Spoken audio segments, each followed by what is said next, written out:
எவ்வளவு பெரிய கஷ்டம் வந்தாலும் இந்த 3 விஷயங்களை நாம் தெளிவாக உறுதியாக நம்பிக்கொள்ள வேண்டும். முதலாவது, நம்முடைய இறைவனை விட நம் மீது இரக்கம் காட்டக்கூடியவர்கள் இங்கே யாரும் கிடையாது. இரண்டாவது, நம்முடைய இறைவனை விட நம்மை அறிந்தவர்களும் இங்கே யாரும் கிடையாது.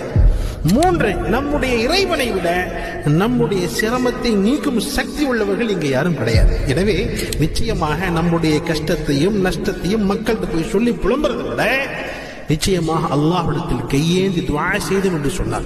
நம்முடைய கஷ்டத்தை அல்லாஹ்விடத்தில் எடுத்து சொன்னோம் என்பதாக சொன்னால் நிச்சயமாக அல்லாஹ் ஜல்ல ஷானஹு நம்முடைய தேவைகளை, நம்முடைய கஷ்டங்களை, நம்முடைய நஷ்டங்களை அல்லாஹ் நிச்சயமாக தீர்த்து கொடுப்பான். இதுதான் அல்லாஹ் குர்ஆனில் சொல்லும் பொழுது சொல்வான், வைதா அஸஅலக இபாதி அன்னி ஃபஇன்னி கரீப்.